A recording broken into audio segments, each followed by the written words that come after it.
Breaking news చూస్తున్న Vanasthalipuram software engineer gang rape కేసులో గౌతమ్ అనే వ్యక్తిని అరెస్టు చేశారు పోలీసులు. గ్యాంగ్ రేప్ కు పాల్పడ్డ మరొక వ్యక్తి శివాజీ కోసం పోలీసులు గాలిస్తున్నారు.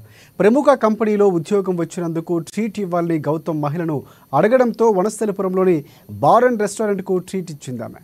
ఇక ఆ సమయంలో మహిళకు బలవంతంగా వోడ్కా తాగించడంతో ఆమె స్పృహ తప్పి పడిపోయింది. ఆ తర్వాత మహిళపై అత్యాచారంకు పాల్పడినట్లు పోలీసులు తెలిపారు.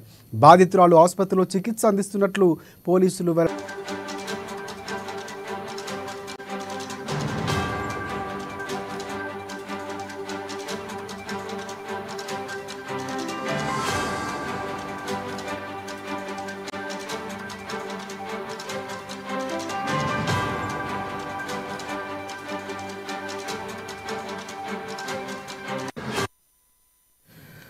Vanasthalipuram software engineer gang rape కేసులో గౌతమ్ అనే వ్యక్తిని అరెస్టు చేశారు పోలీసులు. గ్యాంగ్ రేప్ కు పాల్పడ్డ మరొక వ్యక్తి శివాజీ కోసం పోలీసులు గాలిస్తున్నారు. ఇప్పుడు ప్రముఖ కంపెనీలో ఉద్యోగం వచ్చినందుకు ట్రీట్ ఇవ్వాలని గౌతమ్ మహిళను అడగడంతో వనస్థలిపురంలోని బార్ అండ్ రెస్టారెంట్ కు తీసుకువెళ్లి ట్రీట్ ఇచ్చింది ఆమె. ఆ సమయంలో మహిళకు బలవంతంగా వోడ్కా తాగించడంతో ఆమె స్పృహ కోల్పోయింది. ఆ తర్వాత మహిళపై అత్యాచారంకు పాల్పడినట్లు పోలీసులు తెలిపారు. బాధితురాలు ఫిర్యాదుతో ఆసుపత్రిలో చికిత్స అందిస్తున్నట్లు పోలీసులు తెలిపారు.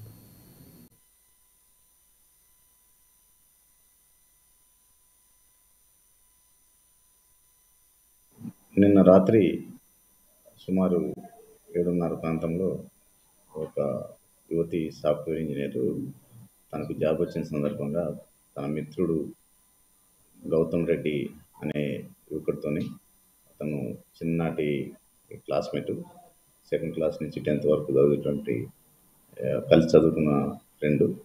ఈ కామన్ ఫ్రెండ్స్ ఇద్దరు కూడా నిన్న ఈ బొమ్మరిల్లు అనే బార్ అండ్ రెస్టారెంట్ దగ్గరికి వచ్చినారు. వచ్చిన తర్వాత వాళ్ళు అక్కడ మద్యం సేవించినారు.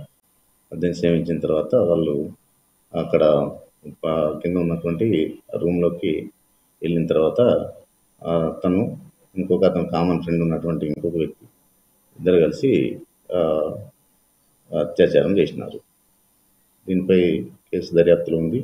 ఇది అంటే స్నేహితులు అమ్మాయిని కొంచెం మభ్యపెట్టి చేసినట్టుగా, ఇద్దరు ఫ్రెండ్సే కాబట్టి ఈ స్నేహితులు కలిసి చేసినట్టుగా ఉన్నది. కేసు దర్యాప్తు చేస్తున్నాము. నిందితుల్ని తొందరగా అతి త్వరలో పట్టుకొని జైలు పంపించడం జరుగుతుంది.